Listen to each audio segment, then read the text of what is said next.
Prions.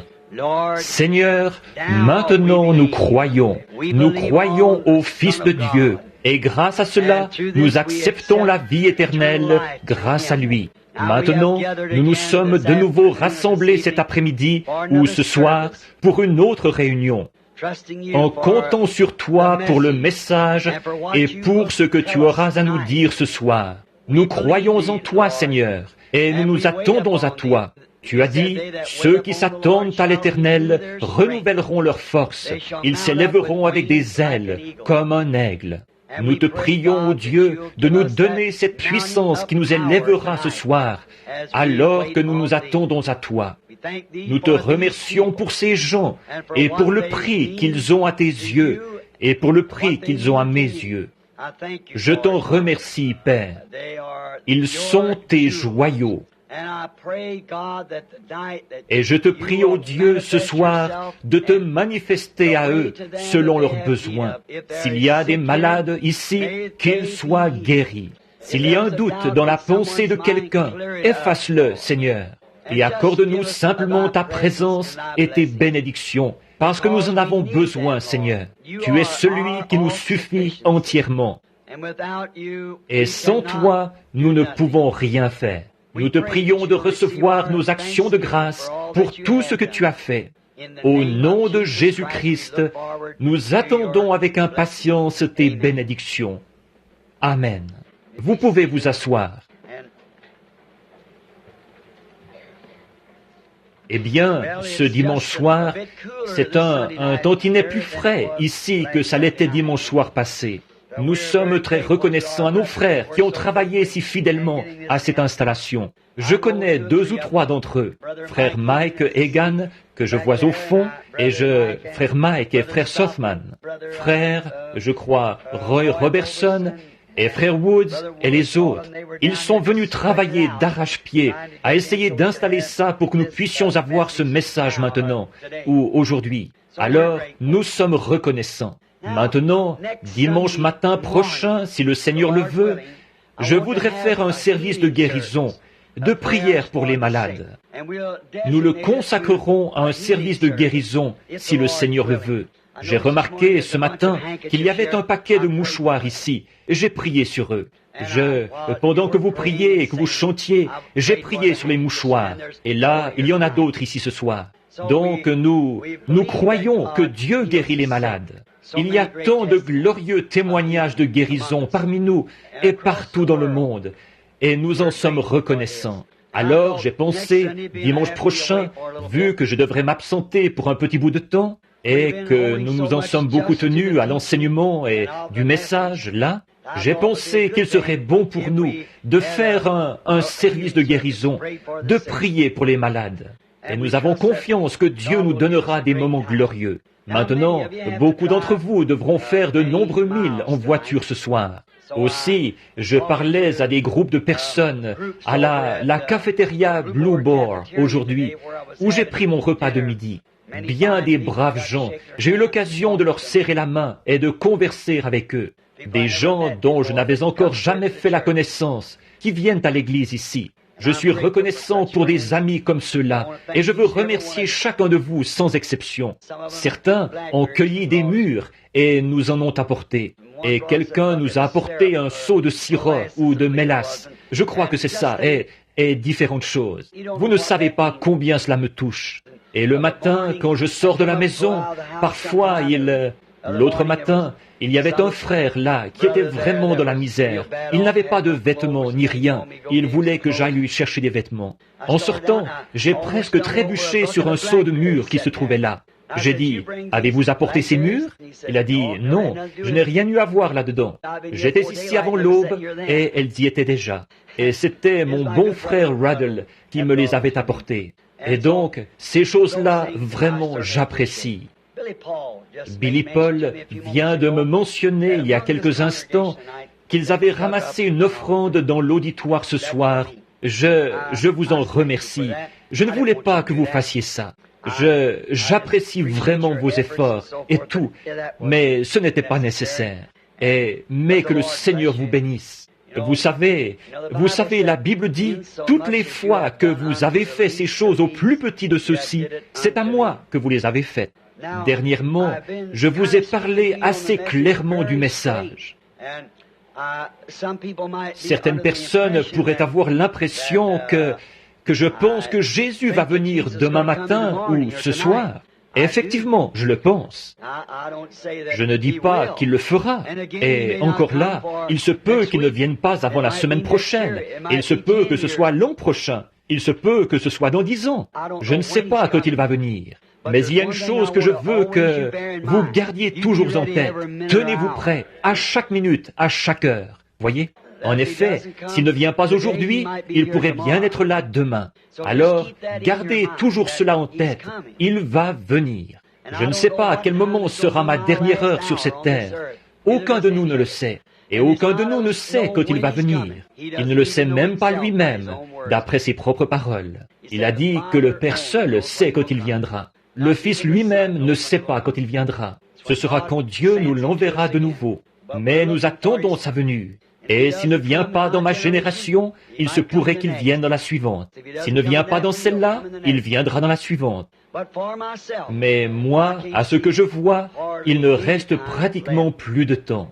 Vraiment, à mon avis, ça pourrait arriver d'une minute à l'autre. Or, ça ne veut pas dire, ça ne veut pas dire que vous allez voir les cieux se transformer et tout. Ce n'est pas de cette venue-là que je parle. Je parle de l'enlèvement.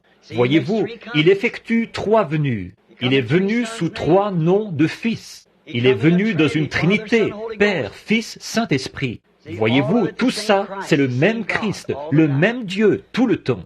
Maintenant, nous savons qu'il est venu produire 3 œuvres de la grâce, la justification, la sanctification, le baptême du Saint-Esprit. Tout en Dieu s'accomplit par 3. Et donc, il est venu premièrement pour racheter son épouse. Il vient deuxièmement pour un enlèvement, pour enlever son épouse. Il vient troisièmement avec son épouse, le roi et la reine. Après, et c'est ce moment-là que bien des gens attendent, cette venue-là.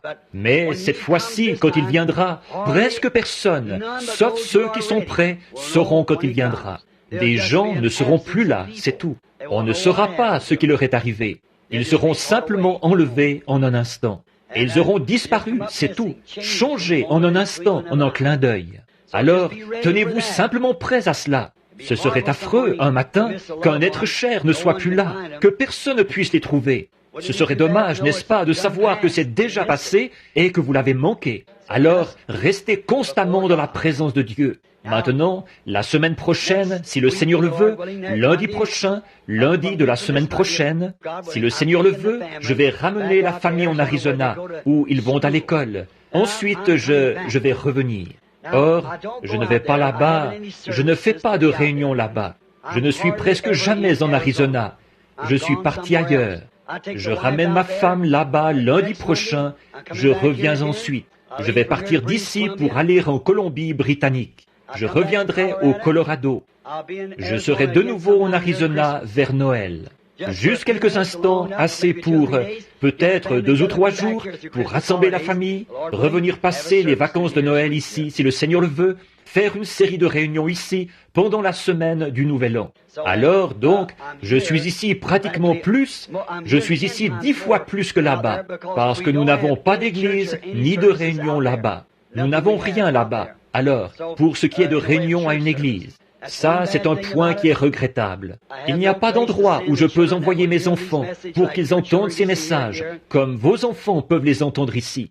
Et alors ça, c'est une chose qui nous manque là-bas. Mais ils sont tous en meilleure santé. C'est sec, chaud, sec comme climat, mais tous les enfants semblent être en meilleure santé. Moi, je n'y suis pas assez longtemps pour savoir si le climat est salubre ou s'il n'est pas salubre. Je suis toujours en déplacement. Je suppose que je suis un vagabond de naissance. Mon épouse m'appelle, je sais qu'elle est ici, alors je vais en entendre parler après la réunion. Vous vous en doutez tous. Comment est-ce qu'on appelle ça? Des vents mouvants ou des vents agités ou quoi donc? Quoi donc? Vous savez, des sables mouvants? Ou autrement dit, je suis toujours en déplacement. Ça fait maintenant 22 ans que je suis marié, et des fois j'ai l'impression d'être un étranger dans la maison, parce que je suis toujours obligé de partir. Mais j'attends l'heure où nous serons installés dans la patrie un jour. Mais pour le moment, le combat se poursuit. Alors, soyons en prière. N'oubliez pas, dimanche matin prochain, si le Seigneur le veut, amenez vos malades et ceux qui sont affligés. Venez tôt, trouvez-vous un siège, et probablement qu'il y aura un groupe de gens pour qui il faudra prier. Nous serons obligés de distribuer des cartes de prière. S'il n'y a pas assez de gens, nous ne distribuerons pas de cartes de prière. S'il y en a seulement assez pour former une petite ligne, par exemple 2 ou 3 douzaines, ou quelque chose comme ça. Mais probablement que nous distribuerons des cartes de prière, alors probablement que nous le ferons environ 1 heure avant la réunion, laquelle, je pense, commence, ce sera à 8 heures, à 8 heures ou 8 heures et demie qu'ils distribueront les cartes de prière. Ils ouvriront l'église pour remettre les cartes de prière dimanche matin prochain. Et alors, assurez-vous d'être ici pour... Amenez vos bien-aimés, faites-les passer dans la ligne. On sera bien, à la fraîche, dans l'église, s'ils sont malades, et nous ferons de notre mieux pour prier pour eux. Merci encore pour l'offrande d'amour. Et maintenant, nous allons lire dans la parole de Dieu ce soir. Et nous préparer à cet événement, sa présence de nouveau pour nous apporter sa parole. Bon, nous savons que nous pouvons lire un texte, mais c'est Dieu qui doit en révéler le contexte. Voyez? Nous pouvons prendre un texte, mais c'est Dieu qui doit en révéler le contexte. Et maintenant, pendant que vous prenez dans le livre de Jérémie, au chapitre 2, je voudrais dire que je suis content d'avoir frère Livale avec nous, un précieux frère dans le Seigneur. Et je pense qu'il y a ici le frère ici, son nom m'échappe, frère Willard Grace. Et j'ai vu les frères de l'Arkansas, frère John et les autres de la région de Poplar Bluff, et frère Blair, et frère Jackson, et frère Ruddle, et il y en a tellement que je ne peux vraiment pas. Je souhaiterais pouvoir nommer tout le monde, mais je ne peux vraiment pas, et vous le comprenez. Frère Ben Bryant, je le vois assis ici. D'habitude, c'est lui qui est mon coin des Amen, pendant que tout le monde reconnaît Ben à sa voix. Oui. Nous, une fois en Californie, je prêchais un message pour les baptistes dans la vallée. Il y avait une grande tente là-bas et beaucoup de baptistes du genre plutôt aristocratique. Je n'arrivais pas à entendre le moindre amen nulle part. Vous savez, certaines femmes, par peur que le phare leur fondît sur le visage. Et puis, tout à coup, j'ai vu une paire de pieds à peu près grands comme ça, en l'air, et 2 grandes mains, et une chevelure noire qui s'agitait en s'écriant « Amen ». Il criait comme ça. J'ai regardé en bas, j'ai dit « Ben, où étais-tu » Il allait vraiment chercher son Amen. Je vois son épouse qui l'examine un peu. Eh bien, il en perd un peu de ses cheveux noirs, mais ça ne fait rien, vous savez. Ne vous en faites pas pour ça. J'ai perdu les miens il y a bien longtemps. Alors, maintenant, n'oubliez pas de prier. Maintenant, alors que nous abordons le côté sincère de la réunion, souvenez-vous, si nous lisons cette parole, alors Dieu bénira sa parole. Elle ne retournera pas à lui sans effet, mais elle exécutera ses desseins. Et je sais qu'en lisant la parole, je serai toujours dans le vrai. Quand je lirai la parole, Dieu honorera sa parole. Maintenant, levons-nous par respect pour sa parole.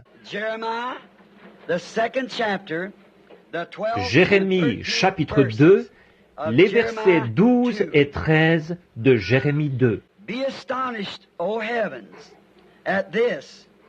Cieux, soyez étonnés de cela.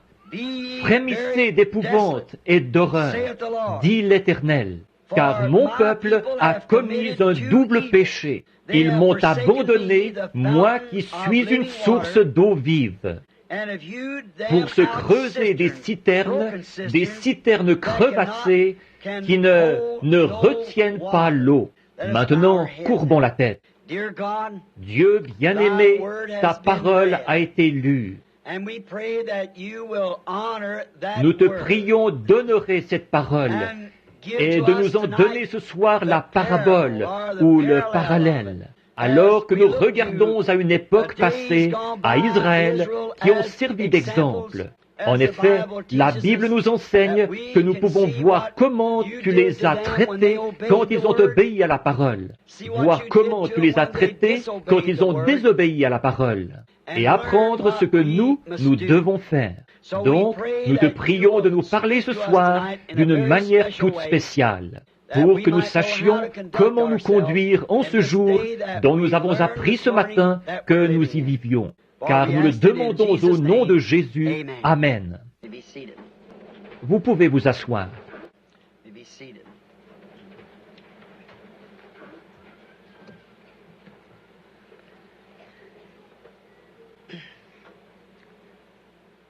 Je voudrais parler ce soir du sujet, pendant juste un court moment, des citernes crevassées.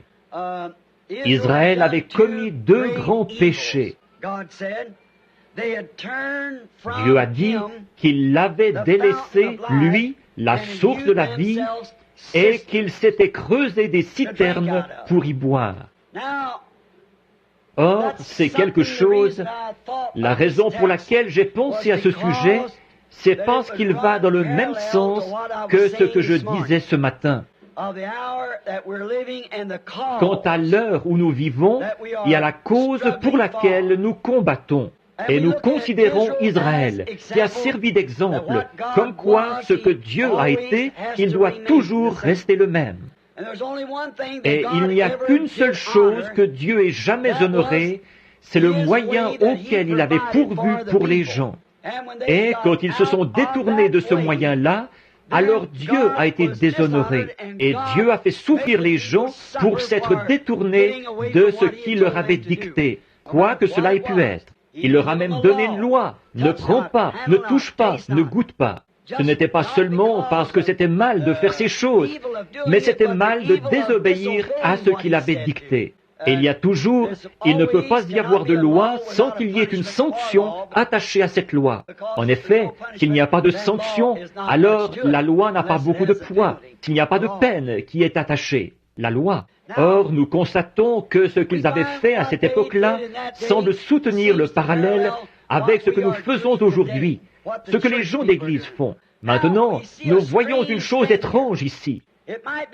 Certaines personnes peuvent trouver étrange qu'il ait dit, ils se sont creusés des citernes crevassées. Bon, peut-être que certains d'entre vous ne savent pas ce qu'est une citerne. Combien savent ce qu'est une citerne? Eh bien, la plupart d'entre vous. Si vous avez été élevé dans une ferme, vous savez ce qu'est une citerne. Je m'en souviens, j'ai vu assez d'insectes qui venaient de là-dedans pour savoir ce qu'est une citerne. J'ai prêché dans les campagnes éloignées, là, dans un bosquet.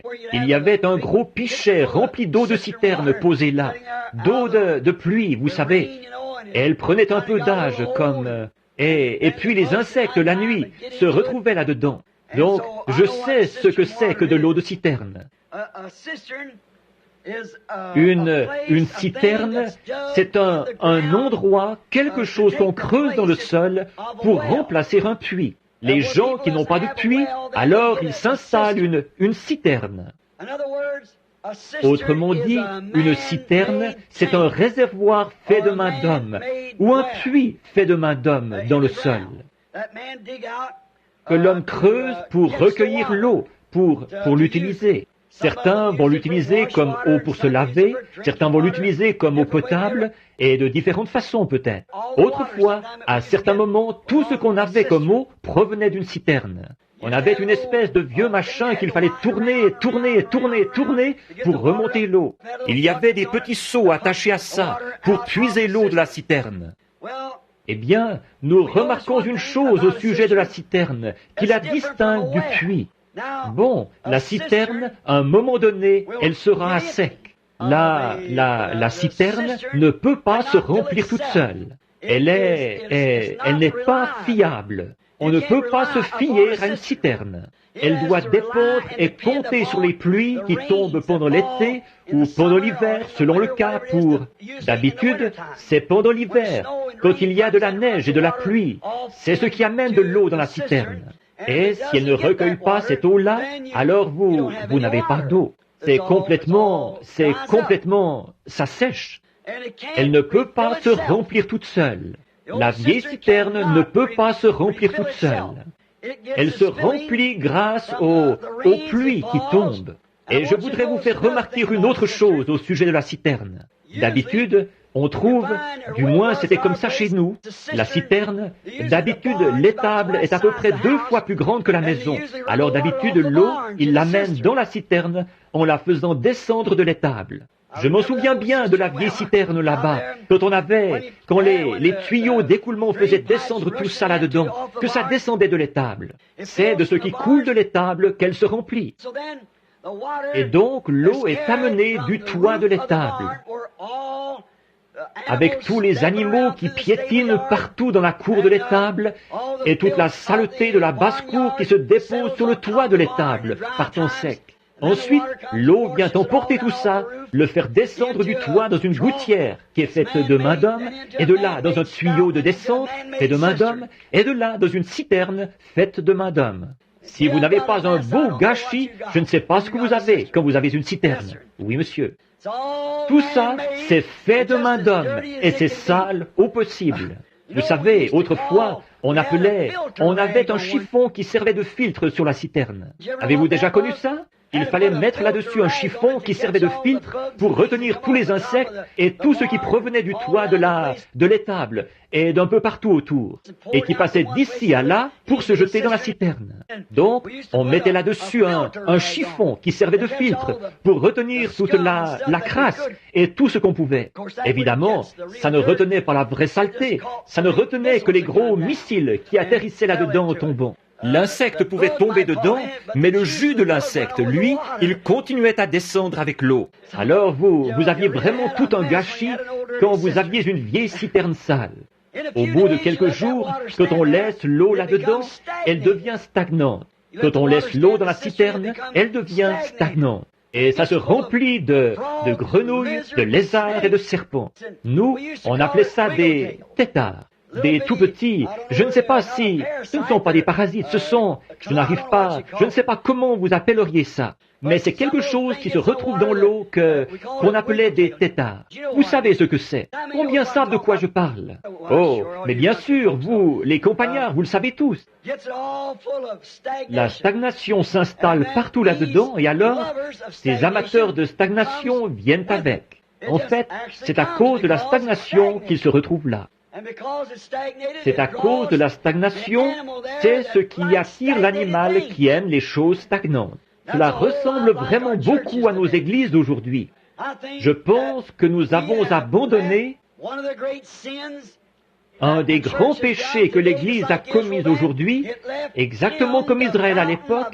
Ils l'ont abandonné, lui, la source d'eau vive, et ils se sont creusés des citernes faites de main d'homme. Et celles-ci sont devenues une habitation de tous ceux qui aiment cette sorte d'eau-là. Les lézards, les grenouilles et toutes sortes de germes malpropres y vivent, parce que c'est un réservoir fait de main d'homme.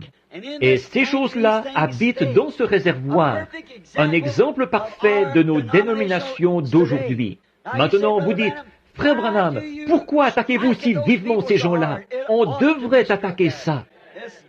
Il faut attaquer ça. Fuyez la chose, parce qu'elle va finir par former la marque de la bête. Souvenez-vous, c'est la vérité. Ce sera la marque de la bête. La dénomination conduira tout droit à cela. C'est en voie d'en arriver là maintenant, à une contrainte par un pouvoir. Considérez l'ancien empire romain. Voilà précisément ce qui les a conduits à cette marque de l'apostasie. Vous avez vu que personne ne pouvait acheter ni vendre sans avoir la marque de la bête. Il fallait l'avoir. Il y aura seulement 2 catégories de gens sur terre. Ceux qui auront le sceau de Dieu et ceux qui auront la marque de la bête. Seulement 2 catégories. Alors vous devrez avoir l'un ou l'autre. Ce sera une apostasie, une marque d'une religion apostate.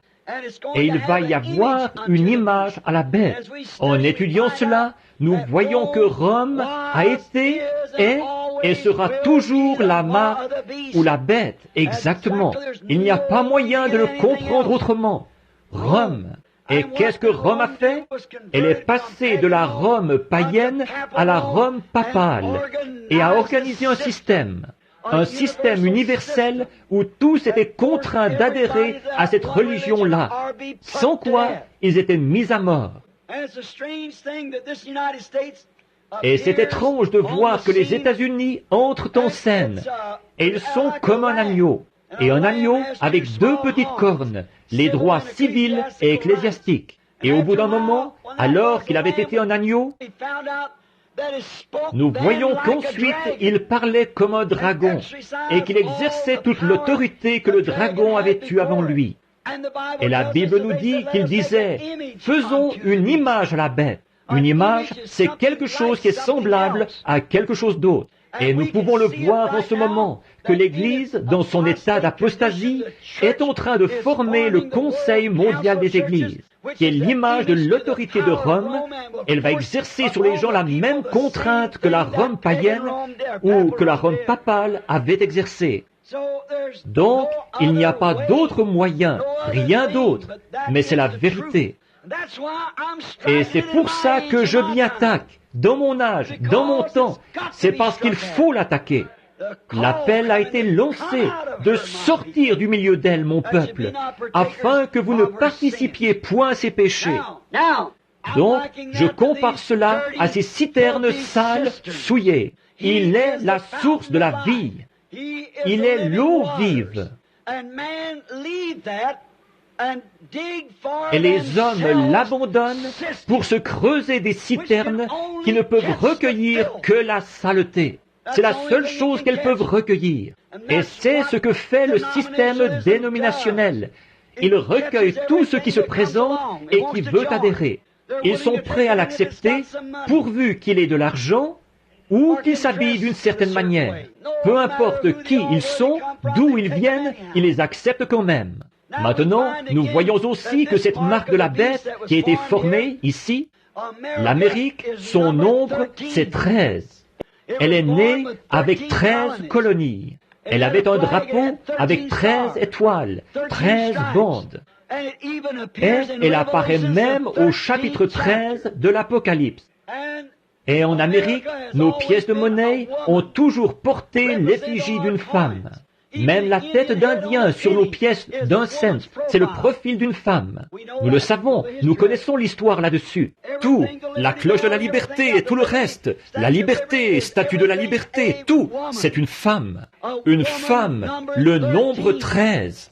Voyez?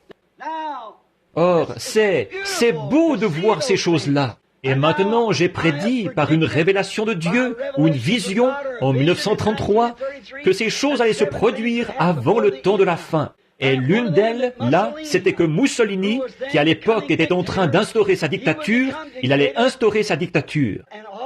Et il allait aussi envahir l'Éthiopie, il irait là-bas et il s'emparerait de l'Éthiopie. Et l'Esprit, il a dit, il tombera sous sa coupe. Je me demande s'il reste encore des vétérans dans le tabernacle qui se souviennent que j'avais dit ça à la salle Redmond là, que t'on prêchait il y a bien des années. Y aurait-il une personne dans le bâtiment ce soir qui resterait de ceux qui y étaient à la vieille salle Redmond que j'avais prêché ça? Quand il y a eu le NRA, il y a longtemps, à l'époque où Roosevelt en était à son premier mandat. Il n'y a pas une seule personne ici, je suppose. Y aurait-il quelqu'un? Oui, une personne. Il y en a une. Oui, Madame Wilson, je me souviens d'elle. Mon épouse, assise au fond. Il en reste 2 de la vieille génération de ceux qui étaient là à l'époque. Quand il disait que le NRA, là, c'était la marque de la bête, j'ai dit, rien à voir, pas du tout. La marque de la bête ne vient pas d'ici, elle vient de Rome. Ça ne peut pas être la marque de la bête. Et maintenant, souvenez-vous que ces choses ont été dites. J'ai dit qu'Adolf Hitler aurait une fin mystérieuse, qu'il déclarerait la guerre aux États-Unis, qu'ils allaient construire un grand machin en béton, qu'ils allaient même vivre là-dedans, et que c'est là que les Américains se feraient battre à plate couture, là. Il s'agissait de la ligne Siegfried, 11 ans avant qu'ils en entreprennent la construction. Et ensuite j'ai dit, mais il arrivera à sa fin, et les États-Unis gagneront la guerre. Ensuite j'ai dit, il y a 3 ismes. Le nazisme, le fascisme et le communisme. Et j'ai dit, ils finiront tous dans le communisme. La Russie va tout absorber dans le communisme. Et j'ai dit, ensuite la science va tellement se développer, l'homme va devenir tellement habile, il va inventer tant de choses qu'il va finir par faire une automobile qui ressemblera à un œuf, avec une espèce de toit en verre, et qui sera commandée par une puissance autre que le volant. Et ils l'ont, cette voiture. Et j'ai dit, ensuite, les mœurs des femmes de chez nous vont se relâcher. Elles vont commettre des choses tellement dégradantes qu'elles seront en disgrâce auprès de toutes les nations. Elles porteront des vêtements d'hommes.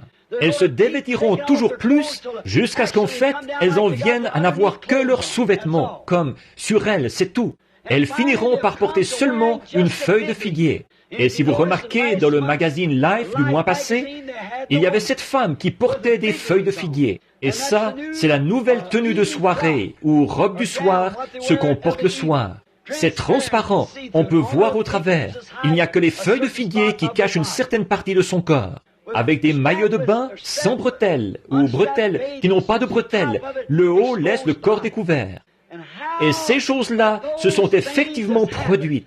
Ensuite, j'ai vu une femme s'élever aux États-Unis comme une grande reine ou quelque chose comme ça. Et elle était belle à voir, mais elle avait le cœur mauvais. Et elle a entraîné la nation qui s'est retrouvée sous sa coupe. Ensuite, finalement, il m'a dit de regarder de nouveau vers l'Est. Et à ce moment-là, j'ai vu, on aurait dit que le monde avait explosé. Tout ce qu'il y avait à perte de vue, c'était des bouts de bois et des rochers fumants qui avaient été projetés de la terre sous le coup de l'explosion. Et ces choses-là devaient se produire avant la fin du monde. Et 5 des 7 choses se sont déjà produites au cours des 33 ans. Nous y revoilà. C'est le temps de la fin. Et déjà, à cette époque, je parlais contre le système dénominationnel. Et je le crois toujours ce soir, que c'est un bourbier, que c'est là-dedans que la saleté s'amasse. Je n'arrive pas à croire que Dieu prendrait une chose pareille pour faire partie de son Église. Parce qu'il faut qu'elle naisse de l'Esprit de Dieu et qu'elle soit purifiée avant de pouvoir être appelée sienne. Le corps mystique de Christ, c'est par le baptême que nous y entrons, par le baptême du Saint-Esprit. Oui, certainement que ce système de citerne est un exemple parfait de la dénomination. Un homme qui est sage devrait ouvrir l'œil et ne jamais entrer là-dedans, car Dieu a prouvé tout au long des âges qu'il est contre cette chose, et il n'a jamais œuvré avec. Tout groupe, chaque fois qu'un homme arrivait avec un message, par exemple Luther, Wesley, etc., Smith, Calvin et les autres, dès qu'ils établissaient l'organisation, Dieu mettait la chose au rencard et il ne l'a plus jamais visitée par un réveil. Fouillez dans l'histoire. Dieu ne s'est jamais servi à aucun moment d'une dénomination pour susciter en elle un réveil, nulle part. Donc, tout au long de l'histoire et aussi par la Bible, il est prouvé que c'est une chose impure aux yeux de Dieu. Alors, je ne veux rien avoir à faire avec ça, et c'est pour ça que je suis contre. Je cherche à faire sortir les gens de là. Nous sommes invités. Ce qui s'est passé dans le cas d'Israël, c'est pareil maintenant, à regarder à Israël pour trouver des exemples. Tant qu'ils restaient avec cette source, tout allait bien pour eux. Mais quand ils se sont mis à se creuser des citernes, des systèmes faits de main d'homme, alors Dieu les a plantés là. Il nous fera la même chose. Ils l'ont abandonné, lui, la source d'eau vive. C'était ça que Dieu leur reprochait. De se faire quelque chose dont ils puissent dire, « Vous voyez ce que nous avons fait ». Maintenant, au moment du voyage de Moïse, alors que Dieu, par sa grâce, il leur avait donné un prophète, il leur avait donné une colonne de feu qui les précédait, il l'avait confirmé par des signes et des prodiges. La grâce leur avait fourni toutes ces choses. Israël, ils voulaient quand même, c'est la loi qu'ils voyaient. Ils ont refusé la grâce pour prendre la loi. C'est précisément ce que les gens font aujourd'hui. Ils refusent la parole pour prendre un système dénominationnel, parce que là-dedans, ils peuvent faire ce qu'ils veulent et s'en tirer. Mais vous ne pouvez pas faire ça en Christ. Vous devez faire une coupure claire et nette pour pouvoir être en Christ. Abandonner le puits artésien pour une citerne, un système fait de main d'homme. Pouvez-vous imaginer que quelqu'un ferait une chose pareille? Pouvez-vous imaginer l'état mental d'une personne qui serait à même de boire un puits artésien d'eau fraîche et qui abandonnerait ça pour une citerne faite de main d'homme, avec des grenouilles, des lézards, des têtards et tout le reste dedans? Ça ne semble même pas tenir debout, côté bon sens. Mais c'est précisément ça que les gens ont fait. Ils ont abandonné la parole, la véritable source de Dieu et de sa puissance, pour boire à des citernes et pour se faire des citernes. Ce qu'ils avaient fait à l'époque, ils ont fait la même chose aujourd'hui. Ils disent, il a dit, ils m'ont abandonné. C'est ce qu'il a dit ici dans Jérémie 2, 14 ou 13 plutôt. Il a dit, ils m'ont abandonné, moi, la source d'eau vive.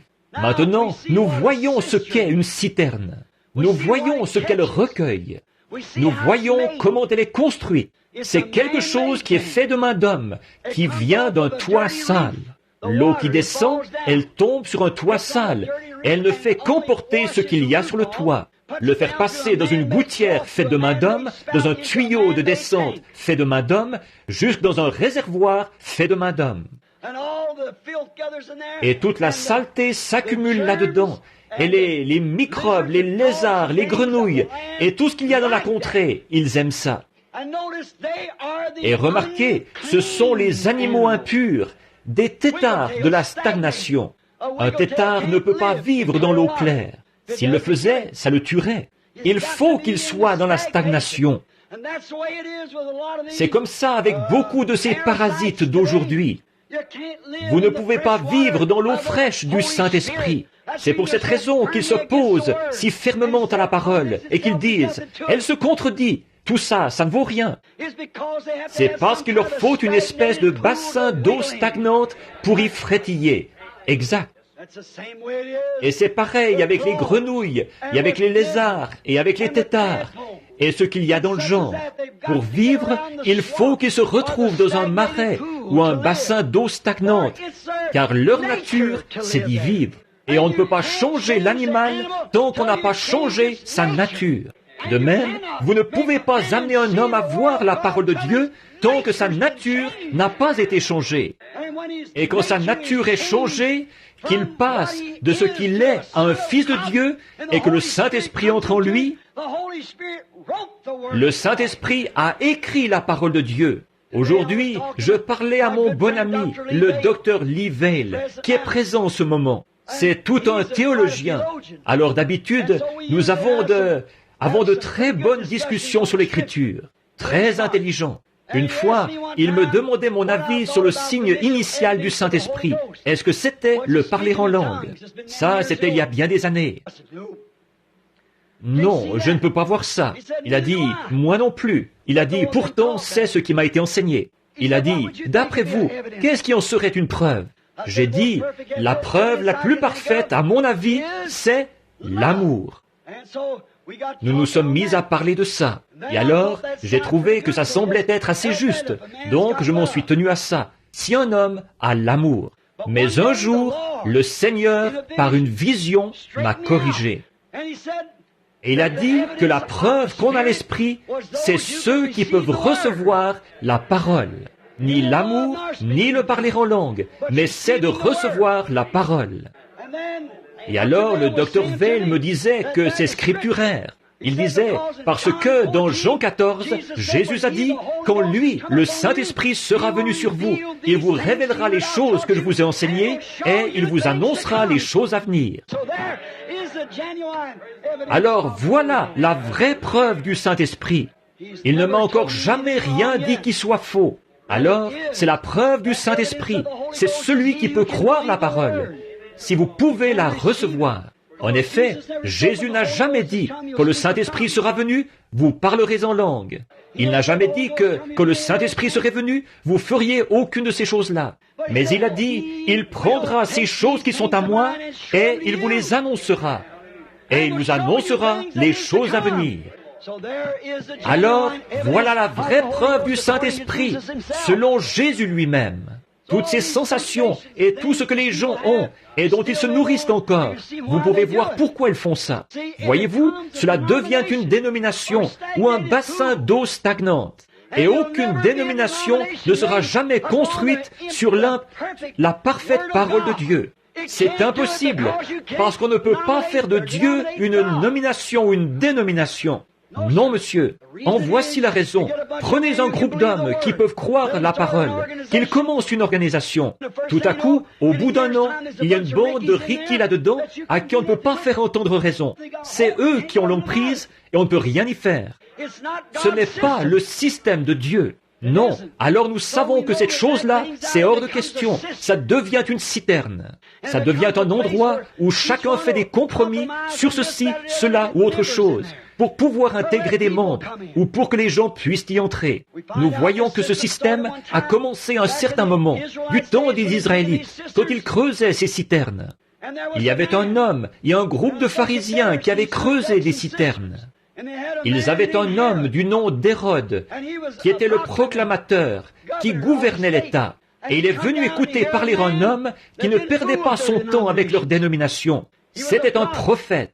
Et aucun prophète n'a jamais rien eu à voir dans une dénomination. Au contraire, il haïssait cela. Ce prophète s'est mis à dire, « Ne vous mettez pas à dire en vous-même, nous avons Abraham pour père, car je vous déclare que de ces pierres, Dieu peut susciter des enfants Abraham. » Ils avaient envoyé un dignitaire pour qu'il vienne l'écouter. Et ce dignitaire avait ôté sa femme à son frère et il l'avait épousée. Et qu'est-ce que cet homme est venu lui dire en face? On pensait qu'il allait faire des compromis et qu'il dirait, « Allons, monsieur, prenez donc un bon siège ici. Et vous devriez, je suis si content que vous soyez venu m'écouter aujourd'hui. » Jean est allé le voir et il lui a dit en face, il ne t'est pas permis de la voir. La toute première chose qu'il a dite, il l'a réprimandé à cause de son péché. Voyez-vous, les dénominations produisent des bassins d'eau stagnante où les hommes peuvent vivre avec des femmes. Et ces femmes peuvent faire n'importe quoi, se couper les cheveux, porter des shorts et tout le reste, et se dire chrétiennes. Mais une véritable source, alléluia, de la puissance de Dieu, ça ne pourra pas demeurer là, parce qu'elle va pousser tout cela dehors.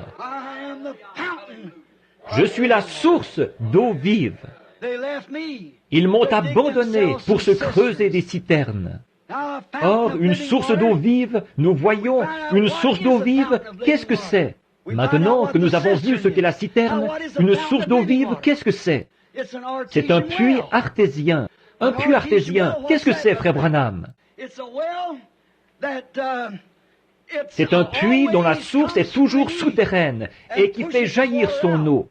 Il coule tout le temps. Il se suffit à lui-même. C'est toujours frais et pur. Un puits artésien, une source d'eau vive. Ce n'est pas mort et en stagnation, c'est vivant. C'est toujours en changement, produisant quelque chose de neuf tout le temps. Avançant, puisant dans ses ressources. Il puise ses ressources au fond de lui-même. Et c'est, encore là, une source d'eau vive jaillissante. Il se nettoie tout seul. C'est de l'eau propre, pure, propre. Il se suffit à lui-même. On n'a pas besoin d'attendre que les pluies remplissent son réservoir. Il bouillonne tout le temps. Il donne son eau gratuitement. On n'a pas besoin de le pomper, de le remonter, de le tordre ou d'y adhérer. C'est une source d'eau vive, tout simplement. Vous savez, prenez ces vieilles citernes. Il faut tourner et tourner et tourner la manivelle et pomper et tout pour faire sortir un peu de cette eau stagnante de là. Mais une source d'eau vive, elle va donner gratuitement, sans pomper, sans y adhérer, ni rien d'autre. Oh, je suis content que cette source-là existe. Oui, monsieur. Il n'a pas besoin d'avoir une passoire dessus pour en retirer les parasites.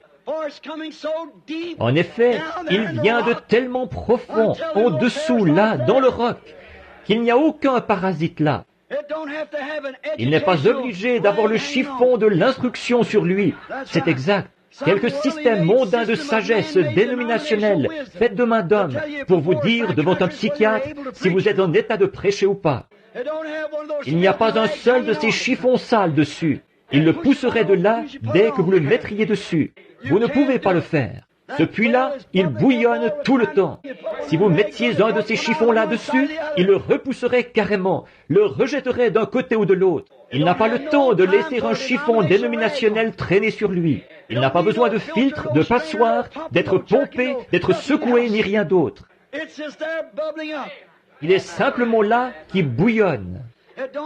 Il n'a pas à compter sur les pluies locales pour se remplir. Les pluies, ce sont les réveils. Où cette source, là, à cette source de la vie. Où sera le corps, là s'assembleront les aigles.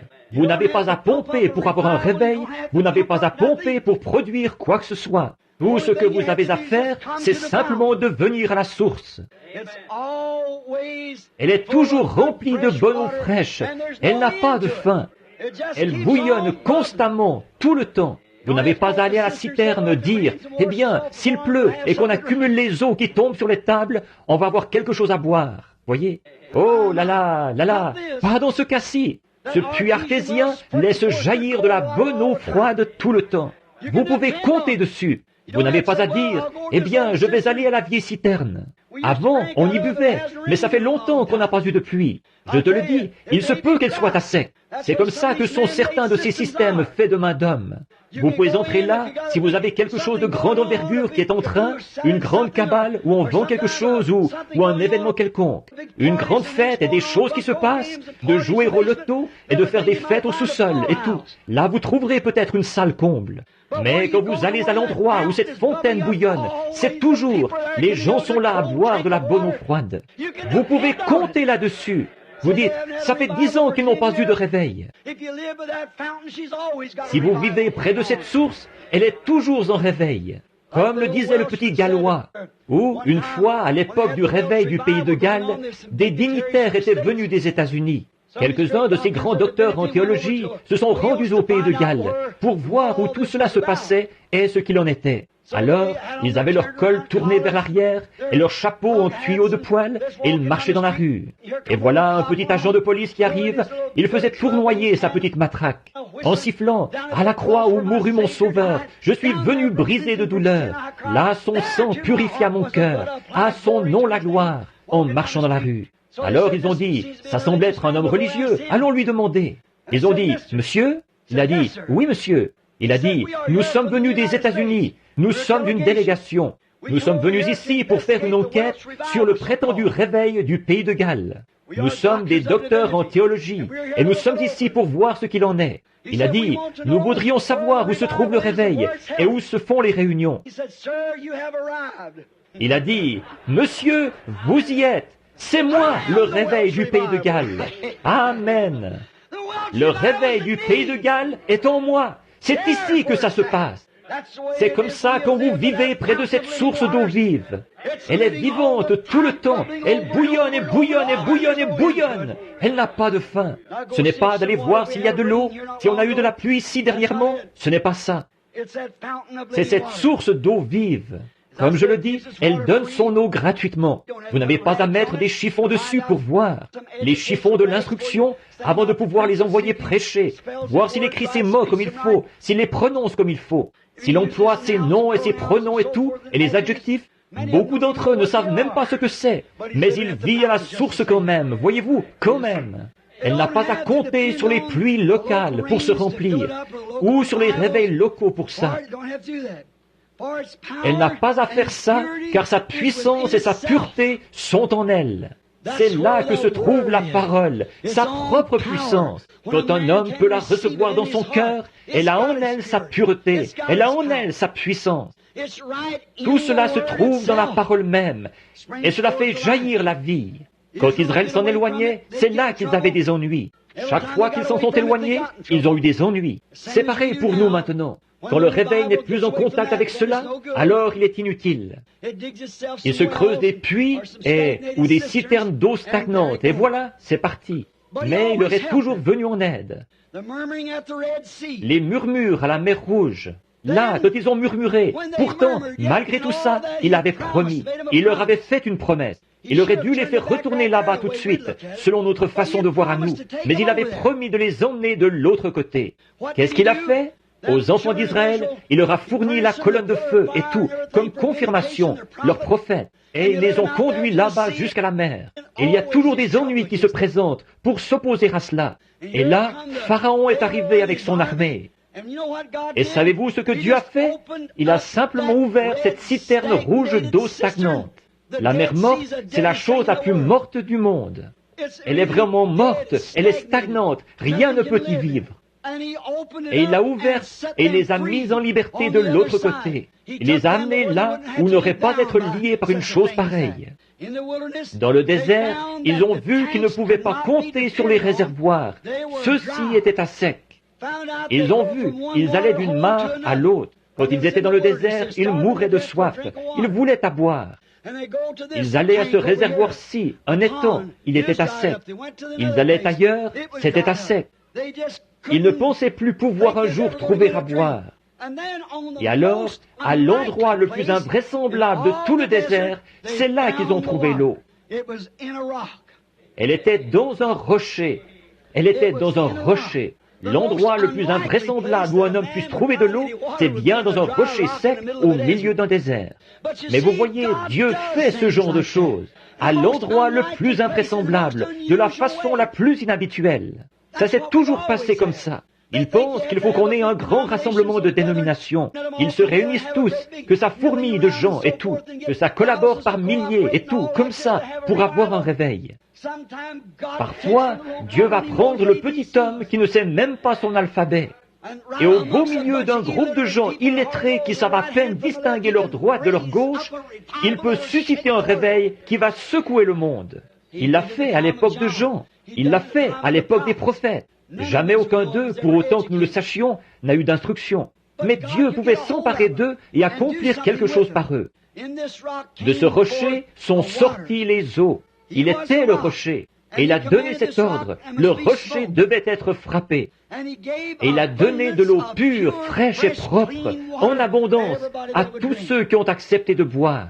Il a sauvé tous ceux qui ont accepté d'y boire. Un parallèle parfait de Jean 3,16.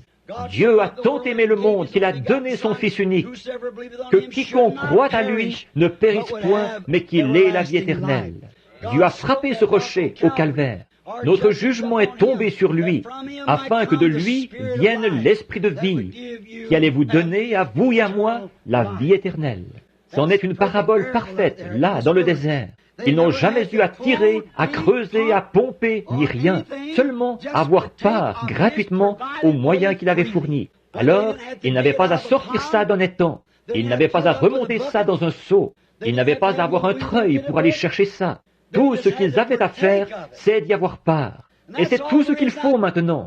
Vous n'avez pas à adhérer à quoi que ce soit. Vous n'avez pas à aller vous agenouiller à l'autel et fabriquer quelque chose, pomper quelque chose. Vous n'avez pas à répéter le même mot maintes et maintes fois jusqu'à ce que vous ayez un langage confus. Tout ce que vous avez à faire, c'est d'y avoir part, gratuitement, à lui, le moyen fourni par Dieu. Pas besoin de pomper, de pousser, ni rien. Il suffit d'en prendre gratuitement. Vous n'avez pas besoin de faire quoi que ce soit, juste d'y prendre part. C'est-à-dire juste de le croire. C'est tout ce que je peux dire là-dessus.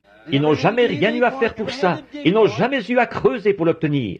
Ils n'ont jamais eu à s'agenouiller et pleurer toute la nuit pour l'obtenir. Ils y ont simplement eu part. Il avait été frappé et il était prêt. C'est exact. Je suis en train de regarder un homme qui est assis au fond de la salle ici. Je me rappelle lui avoir dit ça dans une vieille étable un jour près d'une mangeoire. Et il a dit, « Mais je ne vaux rien. » J'ai dit, « Je le sais. » Et j'ai dit, « Moi non plus d'ailleurs. » Mais j'ai dit, toi, tu regardes à ce que tu es. Arrête de regarder à ce que tu es et regarde à ce qu'il est, lui. Il a dit, si je pouvais seulement me débarrasser de ces cigarettes, frère Branham, je deviendrais un chrétien. J'ai dit, ne t'en débarrasse pas. Tu essaies de devenir bon pour ensuite venir à lui. Il n'est pas du tout venu sauver des hommes bons. Il est venu sauver des hommes mauvais qui savaient qu'ils étaient mauvais. Il a dit, eh bien, j'ai dit, écoute, tu ne veux pas aller en enfer, n'est-ce pas? Il a dit, non. J'ai dit, eh bien, tu n'es pas obligé d'y aller. Il est mort pour que tu ne sois pas obligé d'y aller. Il a dit, qu'est-ce que je dois faire? J'ai dit, rien. C'est aussi simple que ça. Il a dit, mais si je pouvais un jour, te voilà reparti avec ta cigarette. Arrête de penser à la cigarette. Souviens-toi de ceci. Pense à lui, à ce qu'il a fait, à ce qu'il est. Pense à ce que tu es. Tu ne vaux rien. Tu n'as jamais rien valu et tu ne vaudras jamais rien. Mais ce que lui, il est, c'est lui qui compte. Et j'ai dit, alors la seule et unique chose que tu as à faire, qu'il a pris ta place là-bas, tu n'as qu'à accepter spontanément ce qu'il a fait. Tout ce que tu as à faire, c'est de l'accepter, c'est tout. Mais il a dit, c'est simple ça, je vais le faire. J'ai dit, le ruisseau est ici. Voyez? Je l'ai amené ici et je l'ai baptisé au nom de Jésus-Christ. Des gens de sa famille sont assis ici et je sais qu'ils avaient trouvé ça drôle que j'ai fait ça, mais je savais ce que je faisais. J'avais vu quelque chose d'authentique dans cet homme. Je pouvais voir que c'était là. Alors je l'ai amené et je l'ai baptisé au nom du Seigneur Jésus. Et à ce moment-là, pas longtemps après, je suis allé chez son fils. Nous avons eu une vision d'un arbre qui s'était cassé à un certain endroit, et l'homme était tombé. Il s'était presque cassé la colonne vertébrale. On l'a transporté à l'hôpital. Et cette nuit-là, le Seigneur m'a révélé que la cigarette s'était terminée. Alors, le lendemain, il voulait des cigarettes. J'ai dit, je vais lui en acheter une cartouche et je vais la lui apporter. Regardez bien, vous allez voir, les jours de la cigarette, pour lui, c'est terminé. Il n'en a plus jamais fumé une seule depuis, et n'en a plus jamais voulu une seule depuis. Dieu! Voyez-vous, la première chose que vous devez faire, c'est de venir à cette source. Vous devez venir à cette eau, vous rendre compte que vous ne pouvez rien faire. C'est ce qu'il a fait pour vous qui compte. Vous n'avez pas à creuser, vous n'avez pas à pomper, vous n'avez pas à abandonner ceci, vous n'avez pas à abandonner cela. La seule chose que vous avez à faire, c'est de vous rendre là et de boire. C'est tout. Si vous avez soif, buvez. Donc, il était le rocher. Dieu l'a frappé pour nous et il a donné de l'eau pure, propre, en abondance. Il le fait encore aujourd'hui pour tous ceux qui acceptent de croire. C'est sa grâce, bien sûr, pour son peuple, nous. Il y a là quelque chose de semblable aux gens d'aujourd'hui. Ils sont prêts à prendre ce qu'ils peuvent obtenir, mais ils ne veulent rendre aucun service en retour. Israël était prêt à boire au rocher, là, mais il ne voulait pas rendre à Dieu le service qui lui était dû. Et lui, il est toujours en train de nous rendre service. Vous savez, nous ne pouvons même pas respirer sans lui. Nous ne pouvons pas respirer si Dieu ne nous rend pas ce service. Voilà à quel point nous dépendons de lui. Et pourtant, nous sommes presque déchirés d'essayer de devoir faire quelque chose pour lui. Il nous demande de faire quelque chose, d'aller voir quelqu'un, de prier pour quelqu'un, d'aller aider quelqu'un. Nous sommes presque déchirés d'avoir à faire ça. Mais nous ne voulons rien faire pour le servir. Son reproche, c'était « Ils m'ont abandonné, moi, la parole. Ils ont accepté une citerne crevassée à ma place. Accepte, ils m'ont abandonné, moi, la source de la vie, la source de l'eau de la vie. Et ils désirent et ils préfèrent boire à une citerne d'eau stagnante. Pouvez-vous imaginer ça? Pouvez-vous imaginer une personne là, alors qu'il y a ici un puits artésien qui laisse jaillir cette belle eau calcaire, directement du cœur des rochers, là-bas dans les couches de sable et tout, froide et bonne au possible, et qui préférerait boire à une citerne là-bas de l'eau qui descend du toit de l'étable, des hangars et de tous les bâtiments extérieurs un peu partout, et c'est recueilli là, dans cette citerne, l'eau qui détrempe tout s'écoule de la grange, des étables et des stalles, et tout ça s'écoule pour se retrouver dans cette citerne. Et ensuite, nous boirions à ça plutôt que d'aller au puits artésien. Il y aurait quelque chose qui clocherait côté mental chez cette personne. C'est exact. Et quand un homme ou une femme est prêt à soutenir une dénomination qui permet de se couper les cheveux, de porter des shorts, le maquillage et toutes ces autres choses, et une espèce de petit programme et tout ce désordre, et où on peut aller au bowling et toutes ces absurdités-là, et qu'on tolère ça, et qu'ils aiment plus ces choses que la parole de Dieu à l'ancienne mode, qui coupe et qui taille, et qui transforme les femmes en dames, et qui les prend et les fait s'habiller comme il faut, et se conduire comme il faut, qui vous débarrasse de la cigarette et du tabac, et de jurer et de blasphémer, et de mentir et de voler, et qui enlève de vous tout ce qui est du monde, pour vous donner quelque chose qui est une satisfaction parfaite. Pourquoi un homme ou une femme se tournerait-il vers quelque chose comme ça pour y chercher une consolation? Comment pouvez-vous trouver une consolation là-dedans? Comment pouvez-vous boire de l'eau fraîche à une citerne d'eau stagnante? Pourquoi une personne, si une personne allait à une citerne d'eau stagnante pour y boire, alors qu'il y a un puits artésien accessible, vous diriez, il a le cerveau dérangé, cet homme-là. De même, si une femme ou un homme va à un endroit pareil pour y chercher une consolation, il y a quelque chose qui cloche spirituellement chez cette personne-là. Ils ne veulent pas la parole. Cela montre que leur nature est encore celle d'une grenouille ou d'un tétard ou quelque chose. C'est exact. Quelque chose de cette nature-là qui aime ce bassin d'eau stagnante. Parce que ces choses-là ne vivront pas dans un bassin d'eau fraîche. Elles ne peuvent pas. C'est de l'eau fraîche. Elles ne peuvent pas. Donc, le reproche, c'était qu'ils l'avaient abandonné. Et aujourd'hui, ils ont fait la même chose. Maintenant, regardez la femme au puits. Eh bien, elle est arrivée à la citerne de Jacob. Et c'est là qu'elle allait puiser son eau depuis toujours, à la citerne de Jacob. Mais la citerne de Jacob, la dénomination, ce qu'on l'appellerait, parce qu'il en avait creusé 3, et celle-là, ce n'était une qu'il avait creusée. Or, cette femme, elle avait de grandes choses à raconter. Elle a dit, « Bon, notre père a creusé ce puits, Jacob. Il y a bu, et ses troupeaux y ont bu, et tout. N'est-ce pas suffisant ?» Il a dit, « Mais l'eau que tu y puises, tu as encore soif. Tu dois revenir ici en chercher. » Mais il a dit, « L'eau que je te donne, c'est une source, un geyser qui jaillit de l'intérieur. Et tu ne viens pas ici en chercher. Elle est là avec toi. »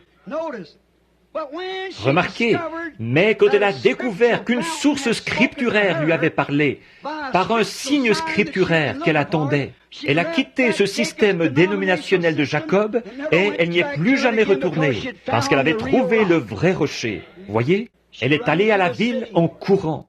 Pour elle, le péché c'était fini. Elle n'était plus une femme impure. Elle a dit, « Venez voir qui j'ai trouvé, un homme qui m'a dit ce que j'ai fait. Ne serait-ce point le Christ ?»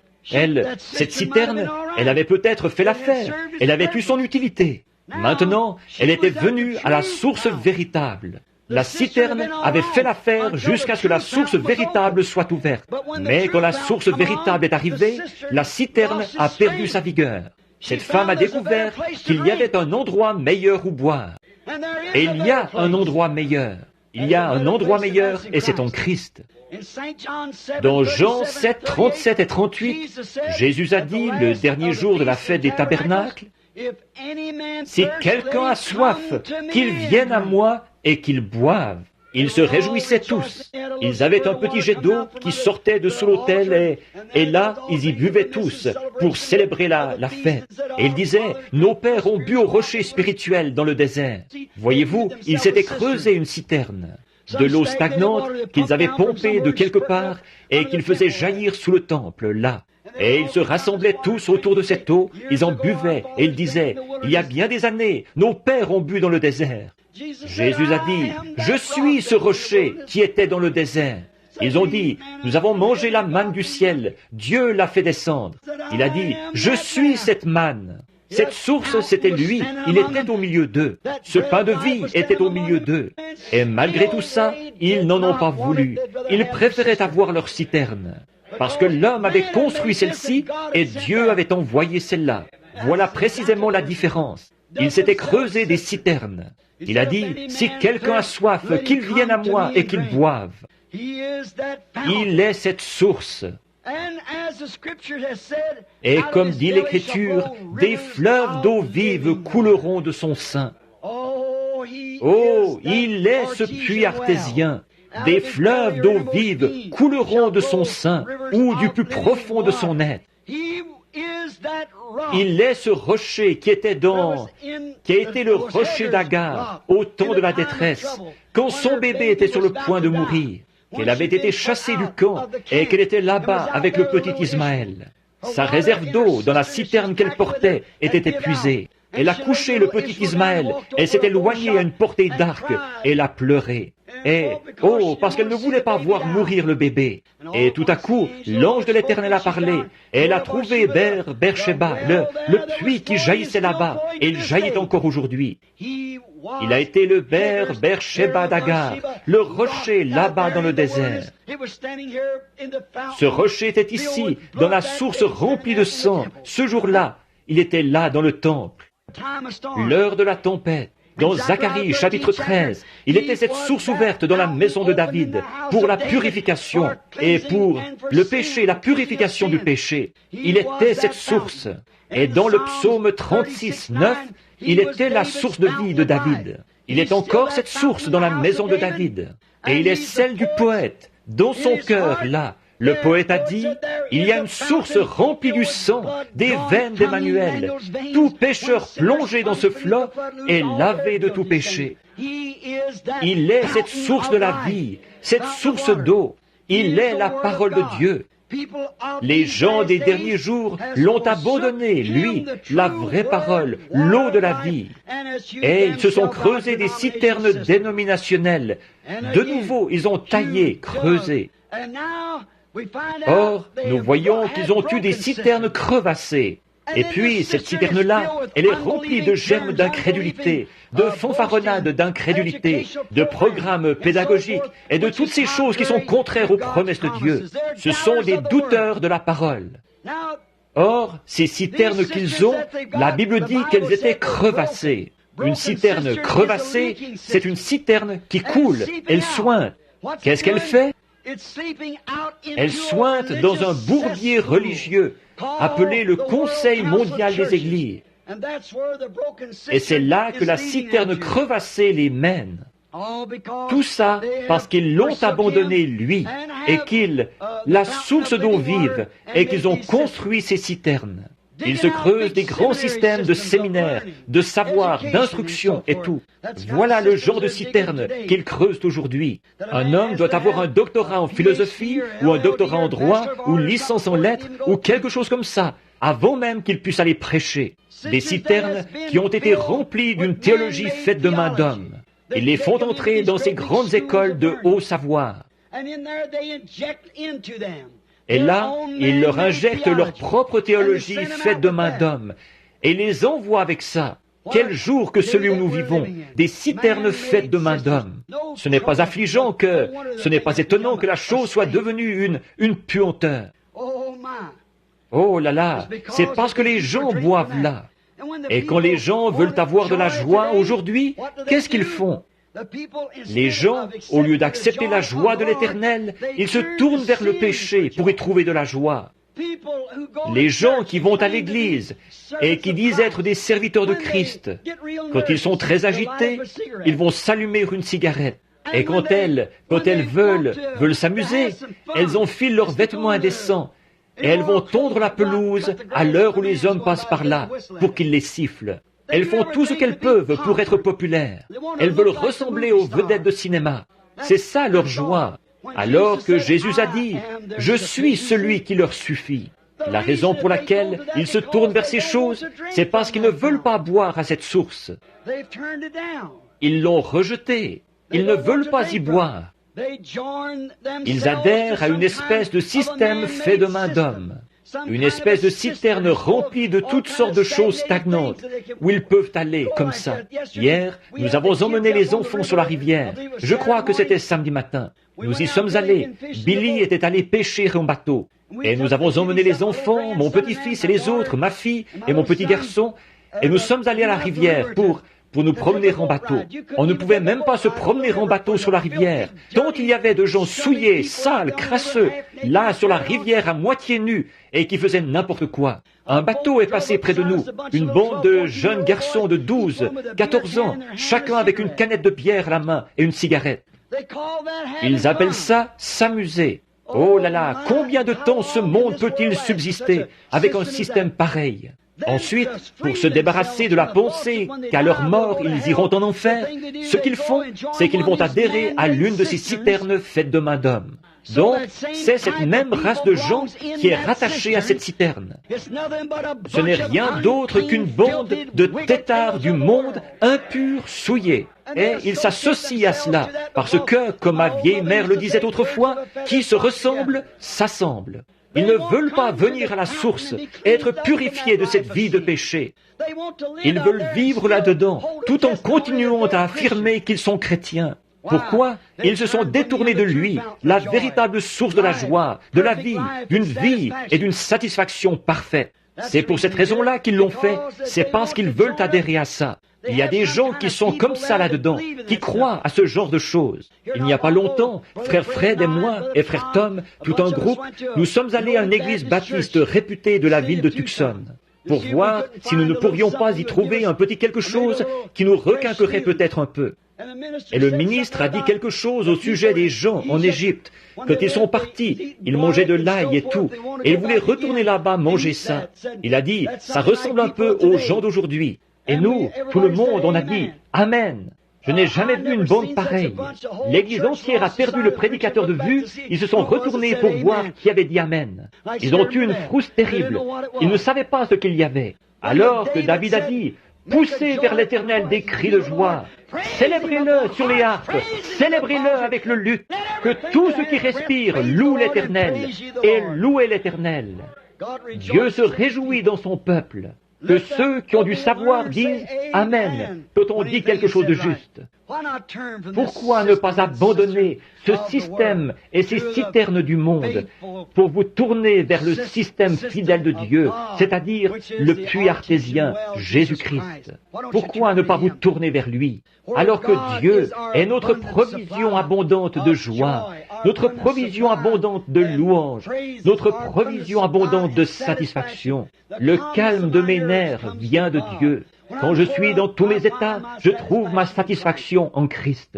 Pas dans une cigarette, pas dans les choses du monde, pas en adhérant à un credo, mais en le trouvant lui, la parole promise, qui a dit, si je m'en vais, je reviendrai pour vous prendre avec moi. C'est là que je trouve ma joie. Il est ma joie. Aujourd'hui, ils disent qu'en adhérant à ces choses et qu'en formant ce Conseil mondial des Églises, ils vont faire un endroit où on pourra mieux vivre. Sincèrement, ce que j'en pense, c'est qu'ils vont faire un endroit où on pourra mieux pécher. C'est simplement, toute la chose, c'est du péché de toute façon. Pas pour y vivre, mais pour y mourir. De faire un endroit où pécher au lieu d'un endroit où vivre. Toute autre chose, tout ce qui n'est pas Jésus-Christ et sa parole de vie, c'est une citerne crevassée. Tout ce qui essaie de remplacer cela, tout ce que vous essayez de faire pour en retirer de la paix, tout ce que vous essayez de faire pour en retirer une consolation, toute joie que vous recevez de quoi que ce soit d'autre pour remplacer ceci, c'est une citerne crevassée remplie de saleté. Lui, il donne une satisfaction parfaite. Je me souviens, ici en été, il y a quelques années, je suis sorti par la porte de derrière. Un jeune galopin qui était là m'a dit, il a dit, vous savez, la raison pour laquelle vous parlez toujours comme ça des femmes, parce qu'elles portent des shorts et tout, il a dit, c'est parce que vous êtes un vieil homme. Il a dit, c'est pour cette raison-là. J'ai dit, écoute, quel âge as-tu? Il a dit, 27 ans. J'ai dit, quand j'étais bien des années plus jeune que toi, je prêchais la même chose. J'ai trouvé une source de satisfaction. Il est ma portion. Amen. Tant qu'il pourvoit, c'est ça la beauté. C'est ça l'art pour moi. C'est de le contempler, lui, de regarder sa main à l'œuvre et de voir ce qu'il est en train de faire. Je ne connais point d'autre source. Oh, précieux est le flot qui me rend blanc comme neige. Je ne connais point d'autre source, rien d'autre que le sang de Jésus. Il y a une source remplie du sang, des veines d'Emmanuel. Tout pécheur plongé dans ce flot est lavé de tout péché. Je vous le dis, je ne connais point d'autre source que cette source-là. Elle m'a purifié quand j'étais sale. Elle me garde purifié parce que je veux vivre tout près d'elle. Boire de cette eau fraîche qui remplit mon âme de joie.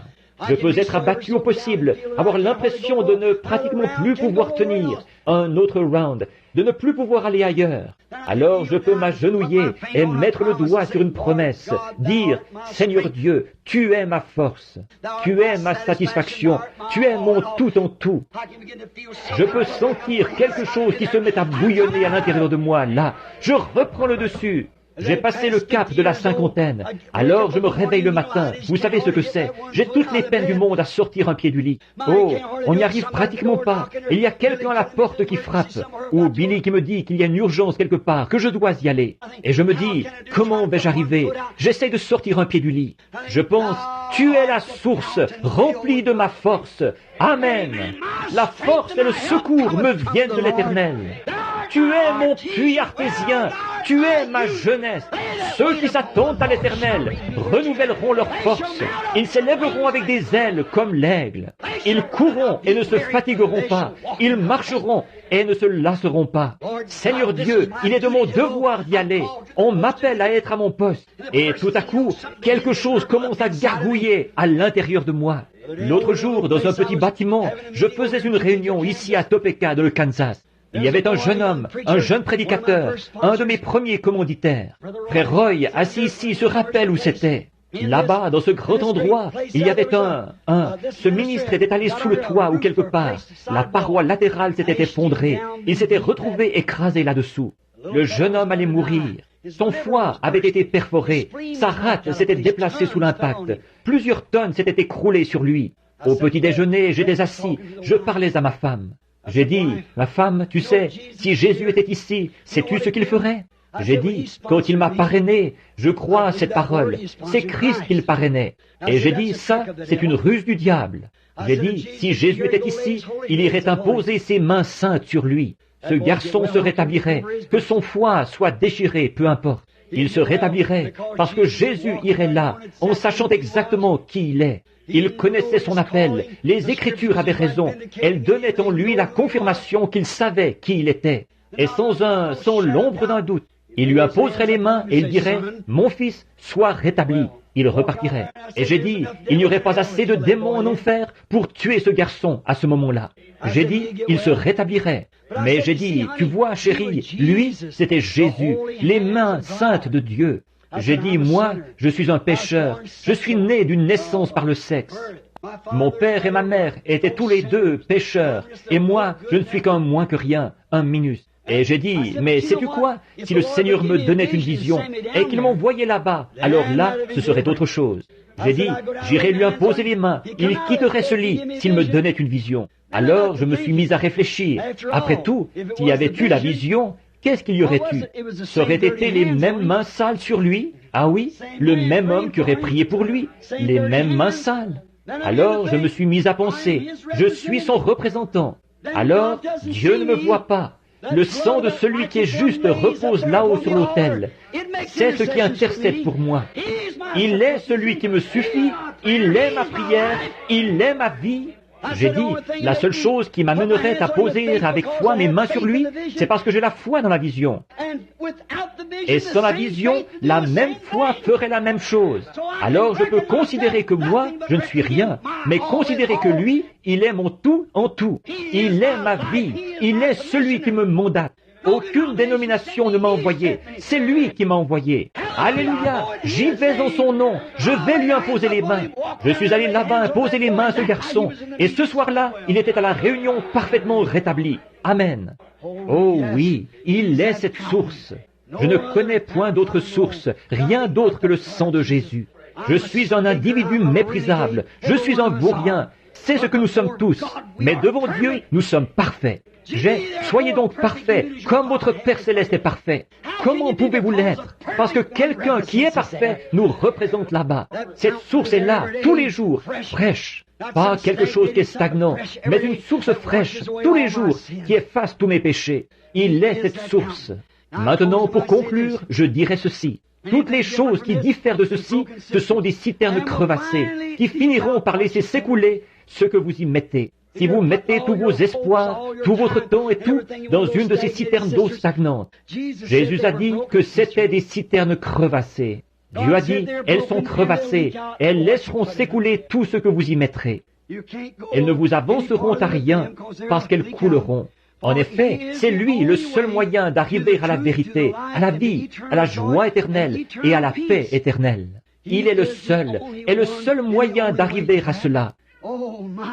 Oh là là, l'inépuisable source de la vie, c'est Jésus-Christ. Pourquoi? Et qui est-il? La parole, le même. La parole, la vie, la source, le même hier, aujourd'hui et pour toujours.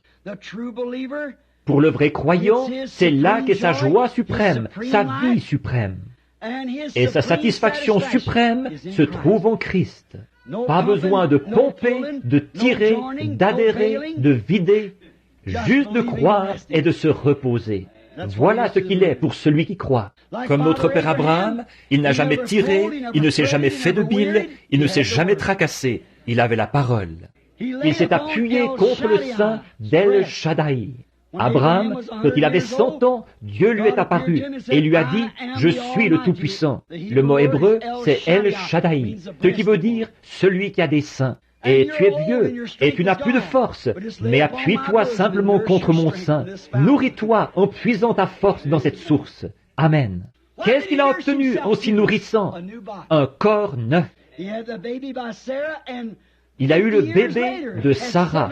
Et 50 ans plus tard, il a eu 7 enfants d'une autre femme. Oh, El Shaddai. Shows what he did, the New Testament tells what he'll do. Amen. In the Old Testament. Now the air is off, so I'll hurry and quit here now, just a minute. I like to say this before closing. I had a good example of this one time. I was patrolling, and many people here, down around Georgetown, down there in Milltown, there used to be way back in the hills a fountain. It was an artesian well. It flowed out about a 4 or 5 foot stream of water, just gushed out all the time, and a great big fountain around there. That, right around was a lot of this here pennyroyal, you know, and stuff growing there, that mint like. And oh, I used to just thirst to get there. Oh my, to get to that fountain. And I'd lay down by this thing and just drink and drink and sit down and drink, wait. And year after year, I'd still come to this same fountain. It never did cease, winter or summer. They couldn't freeze it. You can't freeze an artesian well. Oh no. Peu importe combien il peut faire froid, ça ne gèlera pas. Vous pourrez geler une citerne. Une petite gelée suffira à faire ça, voyez. Mais tout ce qui bouge, il y a de la vie à l'intérieur, ça se déplace. On ne peut pas geler le puits artésien. Peu importe l'abattement d'esprit qu'il y a dans un lieu, ce puits est toujours vivant. Vivez à ce puits. Et j'ai remarqué là, je passais par là et j'y buvais. Et oh là là, de l'eau vraiment fraîche. On n'avait jamais à se tracasser. Je me demande si je vais là, je me demande s'il a cessé de couler. Il coule. Un vieux fermier m'a dit, il a dit, mon grand-père y buvait. Et il a dit, il n'a jamais perdu d'intensité, ni rien. C'est toujours le même puits. Il jaillit et se déverse dans la rivière bleue, là. Je me suis dit, oh là là, quel endroit idéal pour s'abreuver. Je faisais un détour d'environ 1 mille à pied pour venir à cet endroit-là, parce que c'était vraiment l'endroit rêvé où aller boire. Oh, qu'elle était bonne, cette eau-là. Oh là là. Je me retrouve dans le désert, en Arizona, là, et j'y pense encore. Ce puits merveilleux là-bas, si seulement je pouvais m'allonger près de lui, comme David le disait une fois, oh, si je pouvais une fois encore boire à ce puits, s'il pouvait seulement s'y rendre. Un jour, je me suis assis et il m'est arrivé une drôle de petite chose. J'ai dit, qu'est-ce qui fait que tu es toujours si heureux? Je souhaiterais être heureux comme ça, mais je ne t'ai jamais vu triste depuis que je viens ici. Il n'y a absolument rien de triste en toi. J'ai dit, tu es toujours rempli de joie, tu sautilles et tu bouillonnes et tu es tout excité. Hiver comme été, froid ou chaud, quoi que ce soit, tu es toujours rempli de joie. Qu'est-ce qui te rend? Qu'est-ce que c'est? Parce que je bois de ton eau? Non. J'ai dit, eh bien, peut-être que les lapins boivent de ton eau et que tu aimes vraiment ça. Non. J'ai dit, eh bien, qu'est-ce qui te rend bouillonnant comme ça? Qu'est-ce qui te rend si heureux? Qu'est-ce qui fait que tu es toujours rempli de joie? J'ai dit, est-ce parce que les oiseaux boivent de ton eau? Non. Parce que moi, je bois de ton eau? Non. J'ai dit, eh bien, qu'est-ce qui fait que tu es si rempli de joie? Et si ce puits avait pu me répondre, il aurait dit ceci. Frère Branham, ce n'est pas parce que tu bois, je l'apprécie, et parce que je peux alimenter les oiseaux. J'alimente tous ceux qui veulent boire. Tout ce que tu as à faire, c'est de venir ici et de boire. Mais ce qui me rend heureux, ce n'est pas moi qui bouillonne, c'est quelque chose à l'intérieur qui me pousse. C'est quelque chose qui bouillonne en moi. Et c'est pareil pour une vie remplie de l'Esprit. Comme Jésus l'a dit, qu'il était en... Voyez, il vous a donné des sources d'eau qui jaillissent jusque dans la vie éternelle. Un puits artésien, jaillissant, débordant, qui coule constamment. Que le reste de l'Église ait ses hauts et ses bas, vous êtes toujours à ce puits. Pourquoi adopteriez-vous un vieux système dénominationnel, une citerne remplie de parasites et de tout le reste, pour boire là ces choses stagnantes, alors que vous êtes invités à venir à une source, à un puits artésien? Je le revois encore pousser et jongler et gargouiller et rire et jubiler et sautiller et gambader. Par temps froid, pluvieux, chaud, sec, quand le reste du pays se desséchait, il bouillonnait comme toujours. Parce qu'il était profond, il avait ses racines tout au fond dans les rochers. C'est de là qu'il émergeait. Oh, que je vive près de ce puits bouillonnant. Prenez tous les systèmes faits de main d'homme que vous voudrez, tous vos vieux puits d'eau stagnante. Mais laissez-moi venir ou citerne d'eau stagnante, mais laissez-moi venir à cette source. Laissez-moi venir là, où il est tout simplement rempli. Il est ma joie, il est ma lumière, il est ma force, il est mon eau, il est ma vie, il est mon guérisseur, il est mon sauveur, il est mon roi. Tout ce dont j'ai besoin se trouve en lui. Pourquoi voudrais-je aller à quoi que ce soit d'autre? Frères, sœurs, ne voulez-vous pas venir à cette source ce soir? Ne voulez-vous pas, si vous n'y êtes jamais venu, ne voulez-vous pas le recevoir ce soir pendant que nous courbons la tête? Des citernes crevassées qui coulent, qui sointent, le monde qui s'y infiltre, la saleté des étables et des autres époques. Pourquoi pas ce puits dans lequel ce genre de choses ne peut pas demeurer, cette grande source remplie du sang des veines d'Emmanuel? Pourquoi ne pas recevoir cela ce soir? Que Dieu nous vienne en aide ce soir, dans une terre aride, desséchée. Comme le prophète l'a dit, il est le rocher dans une terre altérée. Il est cette source. Ne voulez-vous pas venir à lui ce soir dans votre cœur pendant que nous prions? Cher Père Céleste, il n'y a pas d'autre source comme la musique qui joue. Je ne connais point d'autre source, rien d'autre que le sang de Jésus. C'est là que je suis né, c'est là que j'ai été élevé. Je veux y vivre et mourir et y ressusciter dans sa présence. Toujours, Seigneur, que je sois dans sa présence, car je n'en connais point d'autre. Aucun credo, aucun amour, aucun autre amour que Christ, aucun autre credo que Christ, aucun autre livre que la Bible. Rien d'autre, aucune autre joie que celle qu'on trouve en lui. On me l'ôterait, ô Dieu, quels que soient les biens que je possède dans ce monde, ce serait encore la mort. J'errerais sans but, les mains sur la tête. On me l'ôterait, je serais un homme fini, Seigneur. Mais qu'il soit en moi, et alors on est bien en décembre comme en mai. Alors, il n'y a pas d'endroit chaud, et il n'y a pas d'endroits arides. La mort elle-même n'a pas de victoire. Que nous l'ayons, lui, Père. Donne-le en abondance à tous les croyants ici ce soir, car ils sont restés à attendre dans cette salle. Beaucoup d'entre eux devront prendre la route ce soir pour retourner dans leur foyer. Que ceci fasse l'objet de leurs pensées. Je vis à cette source. Je vis là. Je bois de l'eau fraîche, heure après heure. Et s'ils n'ont pas encore reçu cela, puissent-ils le recevoir maintenant, pour qu'ils repartent en emportant la source avec eux. Je vous accompagnerai, je serai avec vous jusqu'à la fin du monde. Accorde ces choses, Père. Et maintenant, pendant que nous avons la tête inclinée, y aurait-il quelqu'un ici ce soir, ou combien dirait, Seigneur, emmène-moi à cette source à l'instant même. Si je suis venu, ce n'est pas seulement pour entendre, je suis venu ici pour trouver quelque chose. Je suis venu ici pour te trouver, Seigneur. J'ai besoin de toi ce soir. Viens dans mon cœur à l'instant. Veux-tu le faire, Seigneur? Que Dieu vous bénisse. Que le Seigneur bénisse chacun. Père, tu as vu les mains, même debout et le long des murs, et dans les autres pièces, dehors. Tu les as vus, Père. Je te prie de pourvoir à tous leurs besoins. Peut-être qu'ils ont bu à une vieille citerne, Seigneur. Juste une halte de mi-chemin où un homme a creusé une citerne. Elle s'est contaminée par toutes sortes de doctrines bizarres qui nient la parole. Je prie, Père, que ce soir ils viennent à lui, lui qui est cette source de la vie. Accorde-le, Père, je te les confie maintenant au nom de Jésus. Et tu m'as dit, si tu demandes quoi que ce soit en mon nom, la chose se fera. Or, je ne le demanderai pas, Seigneur, si je ne pensais pas que la chose se ferait. Je le dirai alors seulement comme un rituel routinier. Mais je prie pour eux avec sincérité. Je prie pour eux en croyant que tu accorderas ce que tu as promis. Et maintenant, je les détache de cette citerne ce soir. Je les détache de ce lieu où ils buvaient, où ils ne sont pas satisfaits, pour les emmener à cette source. Je le fais au nom de Jésus-Christ. Ils sont à toi, Seigneur, qu'ils s'abreuvent à toi, l'eau vive, la source d'eau vive. C'est au nom de Jésus que je le demande. Amen. Accorde-le, Seigneur.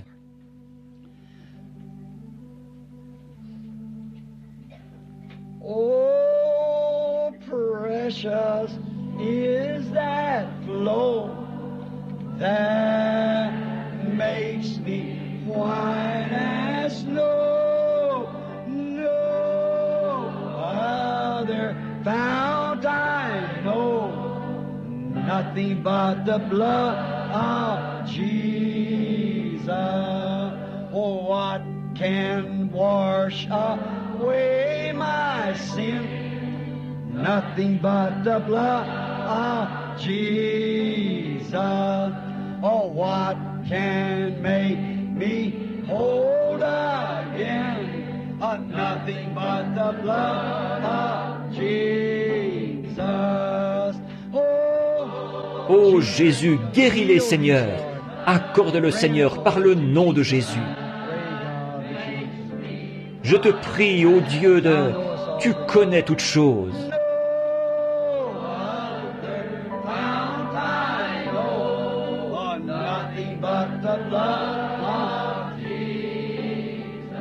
Pensez-y, je ne connais point d'autre source. Je ne connais rien d'autre que lui. Je ne désire connaître rien d'autre que lui. Rien d'autre que le sang de Jésus.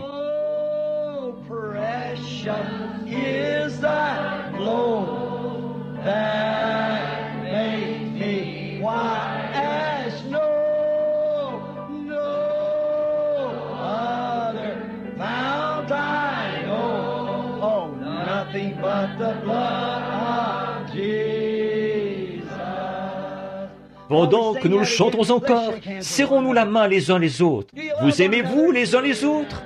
Y a-t-il quelqu'un ici qui a quelque chose contre quelqu'un d'autre? Si oui, allez redresser la situation. Voulez-vous? Ne partons pas d'ici comme ça. Voyez?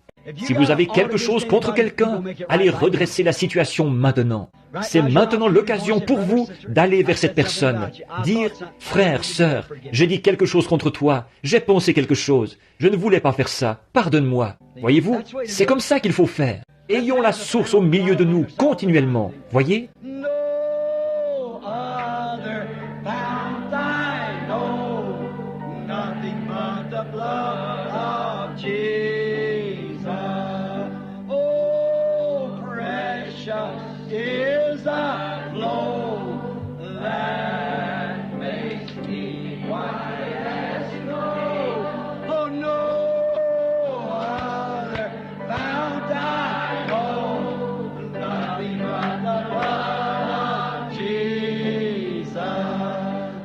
Oh, il est merveilleux, n'est-ce pas? Point d'autre source. Nous ne nous contaminerons pas par d'autres choses. Nous nous sommes séparés. Nous avons laissé le monde derrière nous. Nous ne voulons plus de l'ail et des citernes crevassées de l'Égypte. Nous sommes en route avec le Seigneur Jésus, ce rocher frappé. Amen. Nous mangeons de la manne qui vient d'en haut et nous buvons. Nous mangeons de la nourriture d'ange et nous buvons au rocher. Amen.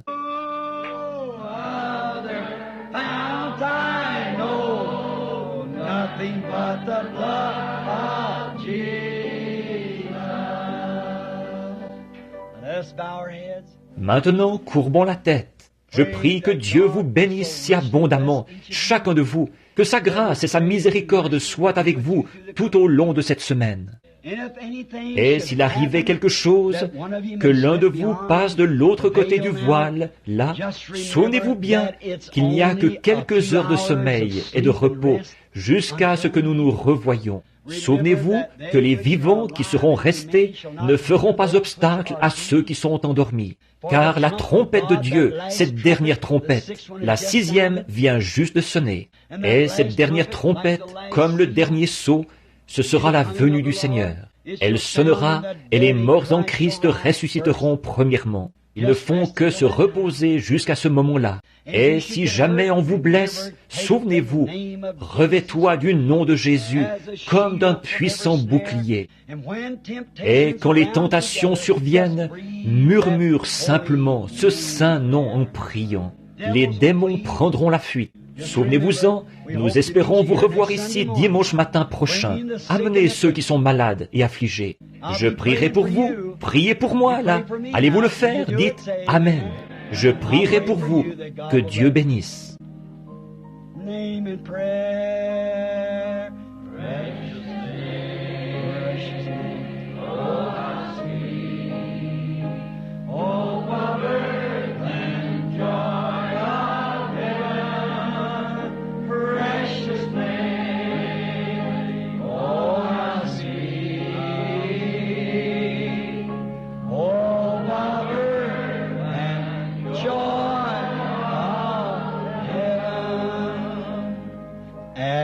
The name of Jesus bowing,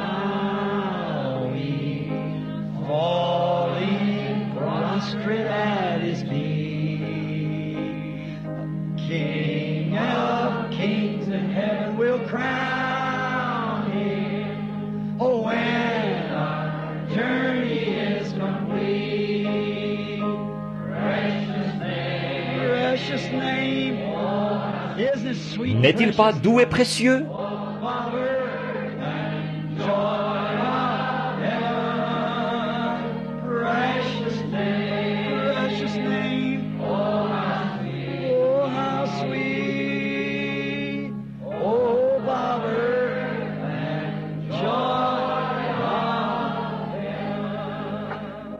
C'est toujours si pénible de vous quitter. Bien que je sache que vous êtes en train de griller, mais il y a quelque chose vraiment. Nous allons encore un couplet de quelque chose. Voulez-vous? Voulez-vous? Béni soit le lien, sœur. Combien connaissent ce vieux chant? On le chantait il y a des années. Et je pensais ce soir, demain, c'est ce qu'il reste des centaines. Quand on chantait ce chant, partout dans le tabernacle, en se donnant la main, béni soit le lien. J'en ai inhumé un grand nombre juste ici au cimetière. Ils attendent, je les reverrai. Je les vois de temps à autre en vision, quand je regarde de l'autre côté du voile. Ils sont là. Courbons la tête maintenant, pendant que nous chantons.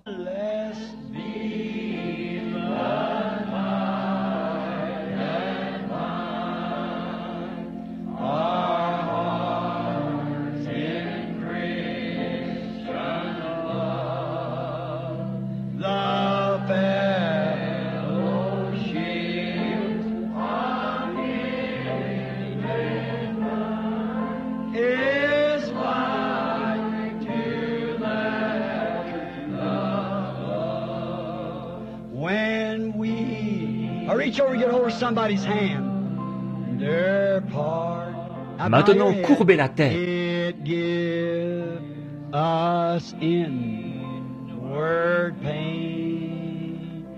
But we shall still be joined in heart and hope to meet again. Avec nos têtes inclinées, je remets la réunion au pasteur maintenant et qu'il termine par